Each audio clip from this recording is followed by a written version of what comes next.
Alright, hello everyone, wdrumz here. We're about to do the water elements path and overall review video. So, I finally got Punk Shock and Freeze Blade, so now we can officially commence this water review, and I'm incredibly excited. Also, my blue shirt came in the mail right before the review, so perfect timing. Props to the big man above for his timing as always. And yeah, without further ado, let's just get right into it. So first off, we've got Freeze Blade. Keeping it cool. There he is.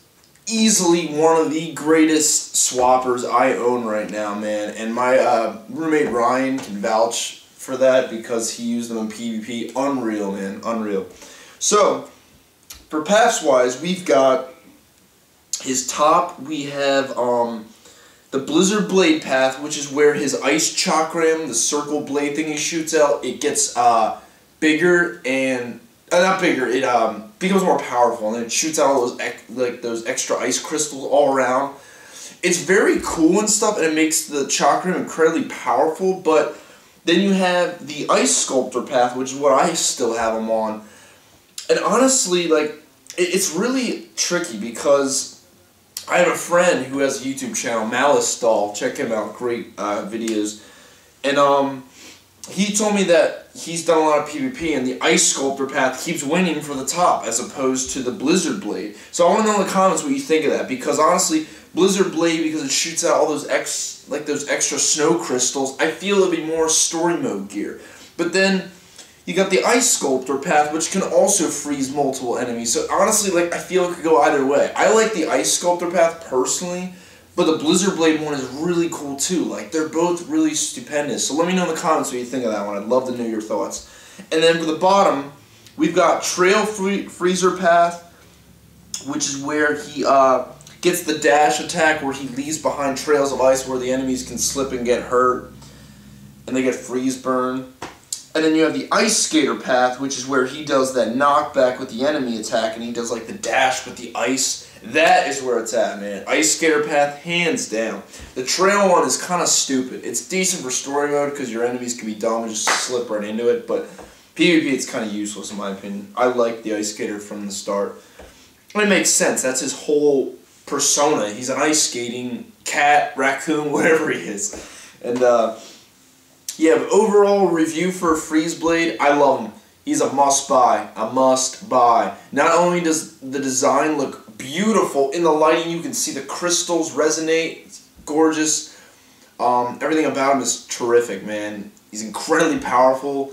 The top is amazing for any swap combo. Bottom as well makes them incredibly fast and agile and swift. So definitely a must-buy. So next up, we've got Washbuckler, 8 legs and no pegs. There he is, man. I love him. He came with the starter pack of Swap Force, so you already got him, so you're stuck with him. Enjoy. No, I'm kidding though. But so we've got, for the top half, we've got Cutlass Captain path, which is where his, what do you call that? His sword, yeah, I guess there's no special name for it. His sword just becomes more powerful. And yeah, I believe it takes on a new form as well. And then we have the Bubble Buccaneer path, which is really fun, amazing for story mode, because you can encase the enemies in huge bubbles that then get encased with piranhas and get chewed alive. That's phenomenal for story mode, really is.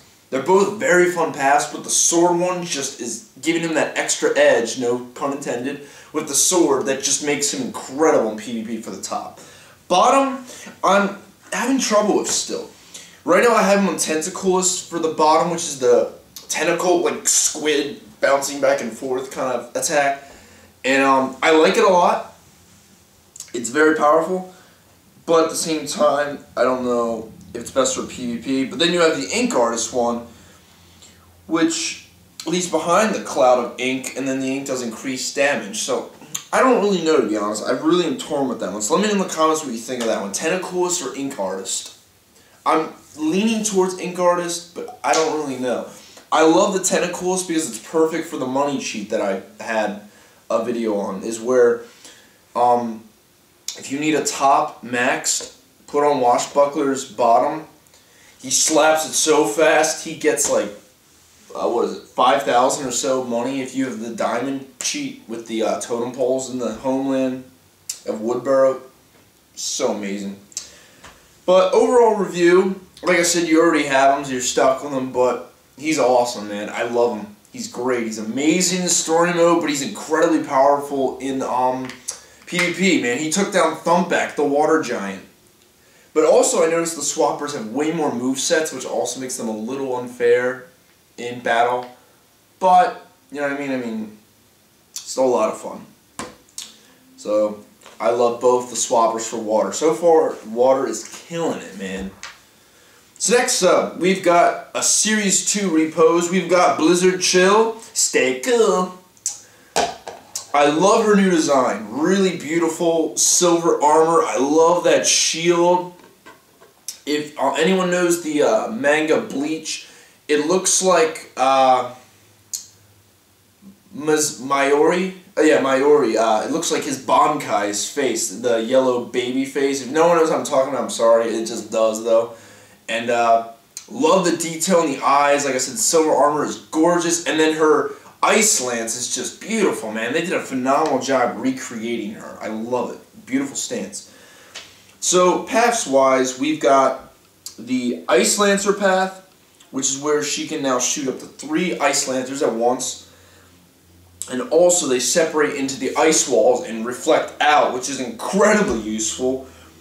Or you can do Frozen Fury path, which I believe is better for PvP. I'm sorry, story mode, which is where you get to encase your enemies in ice, and yeah, it just makes them bigger, the blocks bigger and all that. So I definitely think Ice Lancer is the must-have for that. The Wow Pal is incredibly cool as well. It makes the ice path kind of not needed, because the ice does a whole new thing now.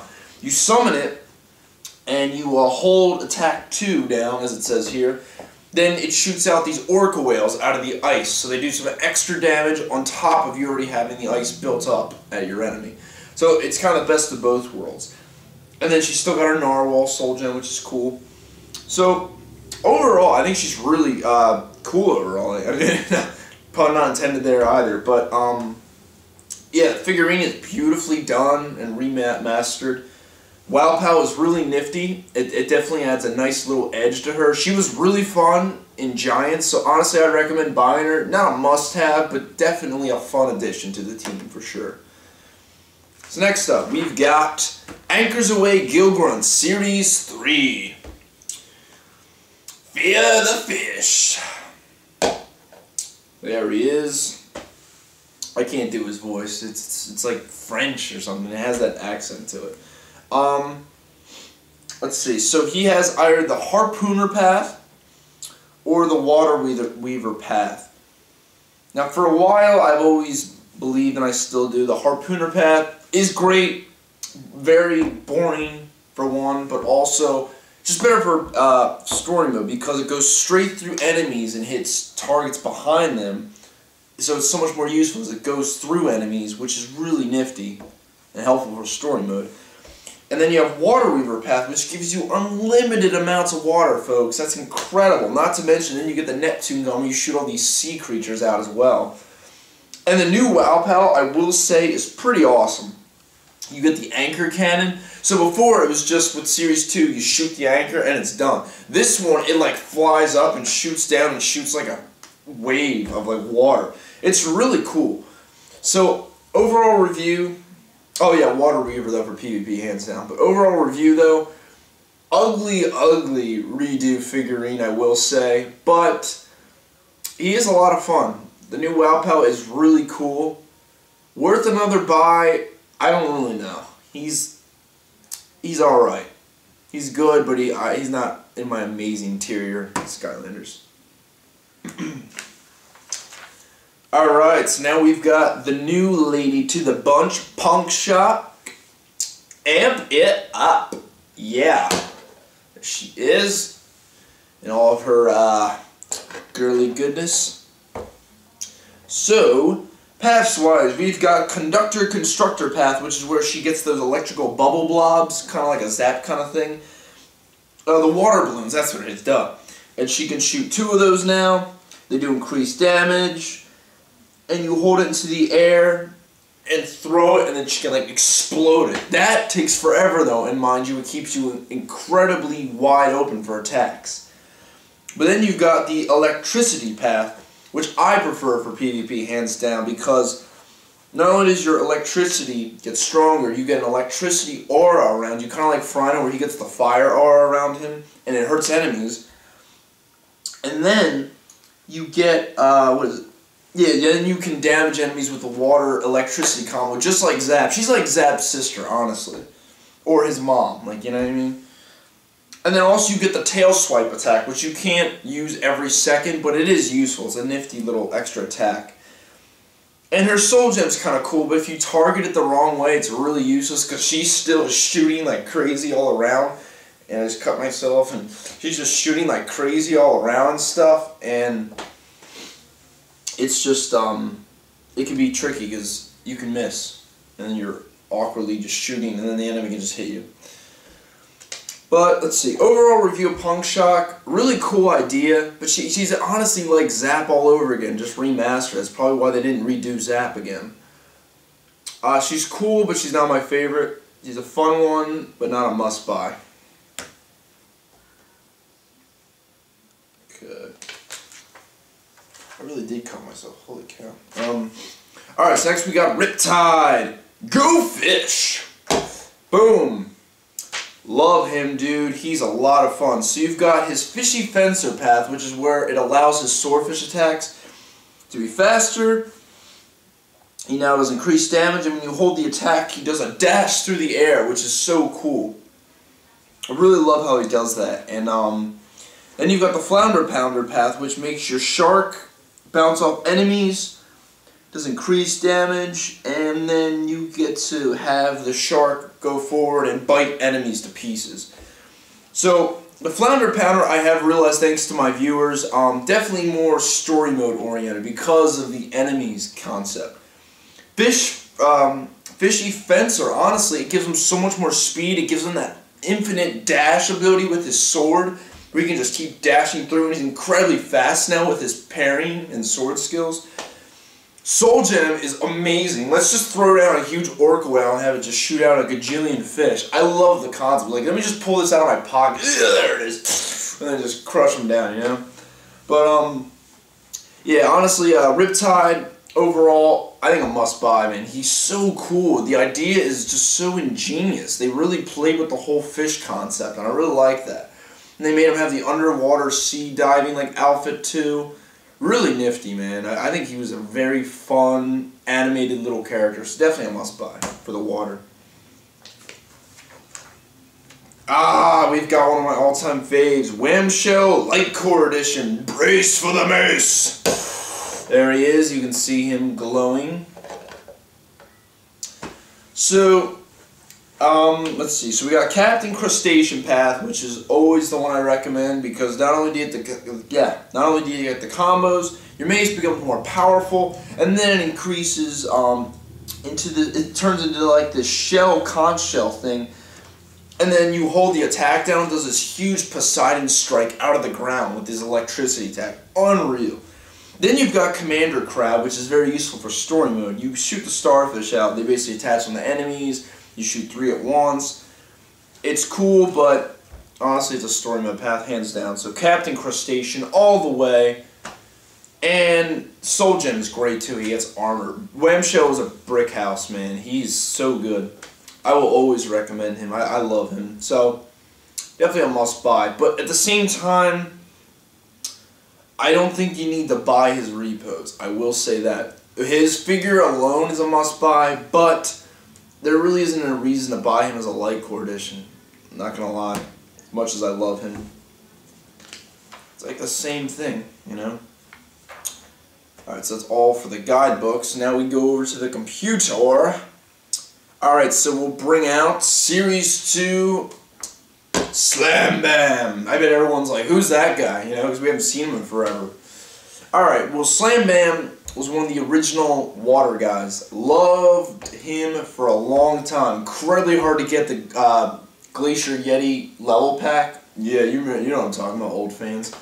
And So paths, we've got the Glacier Yeti, which allows him to do more damage with his ice crystal prisons. They become stronger, they travel faster, they damage enemies that get caught, and then when they last for a while, you can chisel it down when you hit them, and it turns into like a Slam Bam statue, which is kind of cool.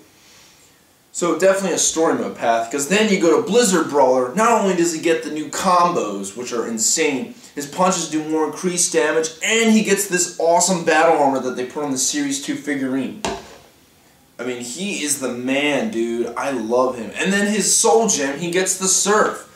But then, with this one, his Wow Pal makes him amazing. The surfboard then turns into an ice sled. Dude, I will always recommend him. His Series 2 is 10 times better than the first one even. Not only is the detail just incredible now, they have the armor on there, but then he gets that awesome Wow Pal. There was no need to redo him because he's already an amazing Skylander. So a must buy if you can find him. Thank you. Let's see. Alrighty, and then we've got Series 2 Zap. One of my least favorites, I'm not gonna lie, but here we go. So we've got the Slime Serpent path, which is better for PvP story mode in my opinion, because it's all about lighting up those water slimes with electricity to damage enemies over time, because it's very monotonous doing that PvP all the time, because people aren't dumb enough to just walk in the water. They can avoid it and shoot you, or throw something, you know what I mean? But then you've got Tesla Dragon, which does increase his lightning tremendously. It bounces off objects, becomes stronger, and does even more damage. But then, yeah, I mean, that's really all that Tesla does. It pretty much increases the lightning ability that he has. But definitely Tesla path, Tesla Dragon path, hands down. Always will recommend that one. Slime Serpent's fun though, don't get me wrong. And then he gets that Wave Rider ability now for his Wow Pal. And he gets it like Electrify or whatever. He gets like that. He goes on the wave and then he like shoots up or something and smashes. I forget, but it's something like that. I haven't played him in a while now that I think about it. But yeah, Zap, he's so weak. That's my problem with him. He's fun, very fast, but he just gets his butt kicked in PvP, man. Like, I don't know. Cool idea though. Wow Pal was underwhelming, I'm not gonna lie. So I honestly would say Series 1 was better. You can say I'm wrong, what have you. But I would not really recommend getting the Series 2. I didn't think it was worth it in the end. It was kind of a disappointment, to be quite honest. But that's my take on it. And then we've got, yeah, I believe so, actually, yep. We've got the Water Titan of it all, Thumpback. Hail to the whale! And so we've got the up close and personal path, which allows him to do the belly sliding attack and then chomp away at enemies. Then you get the seashells for better armor, and then finally you hold a button down and you vomit water over you. Problem is with that, he's incredibly slow when he does it, incredibly vulnerable and open for attacks, and it's just not very plausible to use in a situation in PvP. But then you get Anchor's Yay. Not only do you get the combos where you can create the Whirlpool and reel enemies in, which is awesome, because I've done it before, but then you can also do the extra like swing combo. Then also your Whirlpools become more powerful, and then you get the best Anchor damage you can get. And then the Soul Gem just makes him so fun because he does the belly slide, and when you hit A or whatever, he shoots out like these mini waves out of it, and you get all this extra damage from it. Thumpback has always been one of my favorite giants. I think he's in the top 3 if I'm correct. And yeah, he's great, man. He is a must-buy for anyone who's a fan of the water element, because it's a fun concept. He's a whale with feet. First off, he's walking. He's a whale, mind you. Whales don't have feet. They have a tail. And dude, the whole thing is just beautiful. He's one of the most intricate designs for the Giants, hands down. I definitely would say a must buy. I don't think this time I missed anyone, so hope you all enjoyed this water review. Thank you so much for watching. Let me know in the comments what you thought of those certain paths I was talking about. Let me know if my decisions were good and all that. And have a great day, everyone. As always, God bless. Peace!